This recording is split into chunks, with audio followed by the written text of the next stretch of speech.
የትኛውንም አይነት ቁማር እንዲሁም የስፖርት ውርርዶችን እንዲሁም የትኛውንም አይነት ካሲኖ የሚከለክሉ 11 የዓለማችን ሀገራት። ቁማር ወይም የተለያዩ ውርርዶች በሙሉ ወይም በከፊል በአብዛኛው የዓለማችን ሀገራት የተፈቀደ ቢሆንም በእነዚህ ሀገራት ግን የማይታሰብ ነው። በዛሬው ፕሮግራማችን እነዚህን ሀገራት እናስተዋውቃቸዋለን፣ የሚከለክሉበትንም ምክንያት እናሳውቃቸዋለን። ቪዲዮውን ከመጀመራችሁ በፊት ግን መልካም ፈቃዳችሁ ከሆነ ላይክ በማድረግ ለቻናሉ አዲስ ከሆናችሁ ሰብስክራይብ፣ ሀሳብ አስተያየት ካላችሁ ደግሞ በኮሜንት ያሳውቁን። እናመሰግናለን። 11ኛ ሶማሊያ። ሶማሊያ ጥብቅ የእስልምናን ሕግ ከሚከተሉ ሀገራት መካከል ትገኛለች። በዚህም ምክንያት ቁማር ሆነ የትኛውም አይነት ውርርድ በሶማሊያ ሕገወጥ ተግባር ያደርገዋል። ለዓመታት በፖለቲካ አለመረጋጋት ውስጥ ብትሆንም የሀገሪቱ መንግስት ቁማርን በጥብቅ ይቆጣጠራል። ከሃይማኖታዊ ምክንያቱ ውጪ ደግሞ ቁማር የሀገሪቱን ኢኮኖሚ ያቃውሳል ብለው ያምናሉ። ሁሉም ፖለቲከኞች በዚህ ምክንያት በሶማሊያ ቁማር እንዳይፈቀድ ይከለክላሉ። ስለዚህም ከዚህም በኋላ በሶማሊያ ቁማር ይፈቀዳል ተብሎ አይታሰብም። 10ኛ ዩናይትድ አረብ ኤሚሬትስ። በቅንጡ የቱሪዝም ዘርፍ የምትታወቀው ዩናይትድ አረብ ኤሚሬትስ በአካባቢዋ ካሉ የባህረ ሰላጤው ሀገሮች በተለየ መልኩ ቁማርን ሙሉ ለሙሉ ያገደች ሀገር ናት። ለሌሎች የማንኛውም አይነት ኢንቨስትመንት በሯን ክፍት አድርጋ ብትፈቅድም ቁማርን ግን በጭራሽ እስካሁን አልፈቀደችም።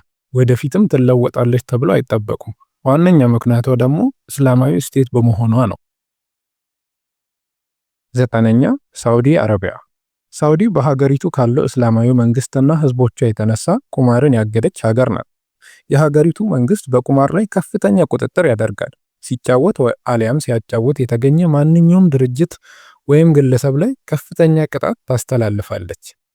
ነገር ግን አንዳንድ ምንጮች እንደሚገልጹት በድብቅ በህገወጥ መንገድ አንዳንድ የቁማር ጨዋታዎች እንደሚካሄዱ ይነገራል።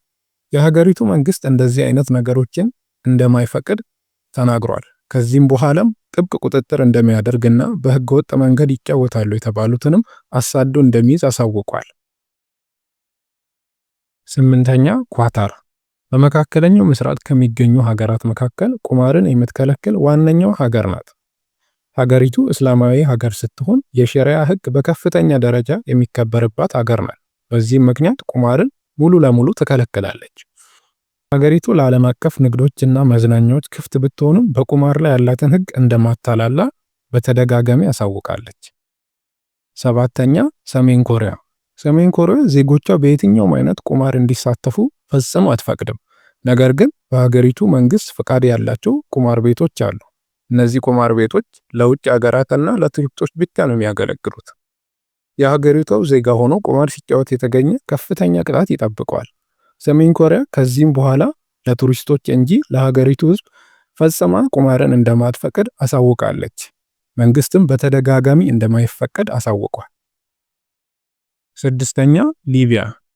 ሊቢያ በእስልምና ህግ ሸሪዓ ምክንያት የትኛውንም ቁማር በጥብቅ የምትከላከል ሀገር ናት።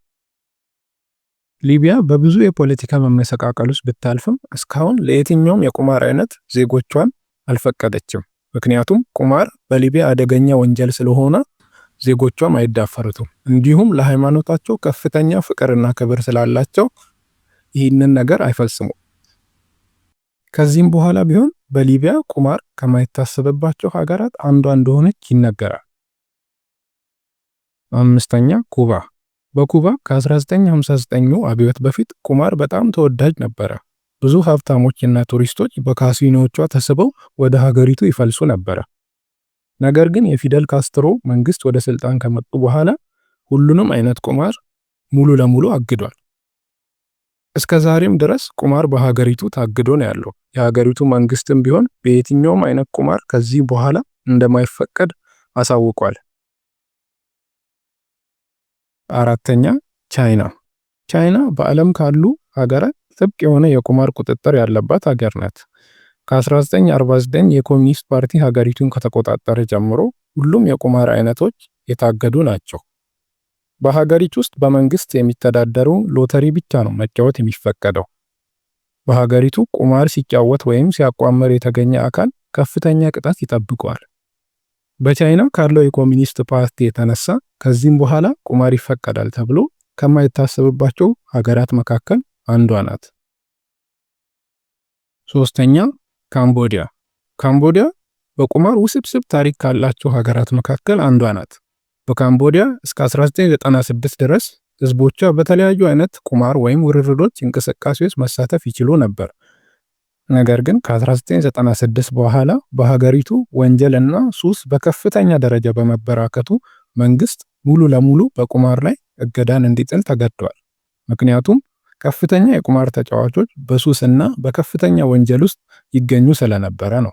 በሀገሪቱ ውስጥ የተለያዩ ህጋዊ የካሲኖና የውርርድ ቤቶች ቢኖሩ ከቱሪስቶች በስተቀር የትኛውም ካምቦዲያዊ በእነዚህ ቤቶች እንዲጫወት አይፈቀድም። ሲጫወት የተገኘም ከፍተኛ ቅጣት ይጠብቀዋል።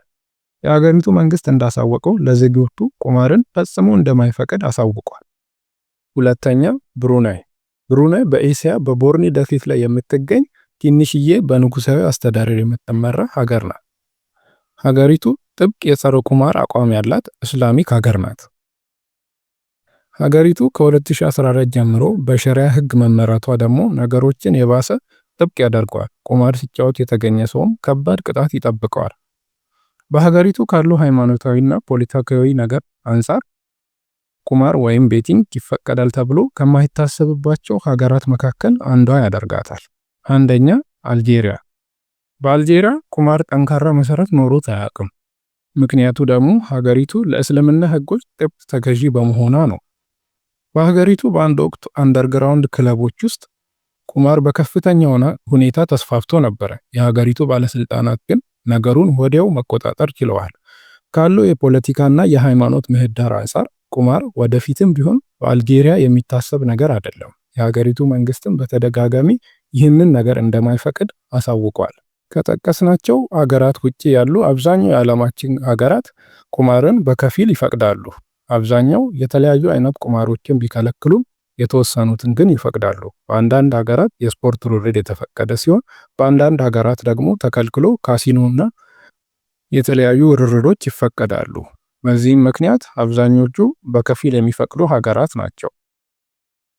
እንደምናውቀው በሀገራችንም ቢሆን የስፖርት ውርርዶች የተፈቀዱ ናቸው። ከቅርብ ሳምንታት ወዲህ ግን ብሔራዊ ሎተሪ ሙሉ ለሙሉ በሀገሪቱ ውስጥ የትኛውም አይነት የውርርድ ቤቶች እንዲዘጉና ፍቃዳቸው እንዲነጠቁ አዟል። በዚህ ላይ ምን ሐሳብና አስተያየት አላችሁ?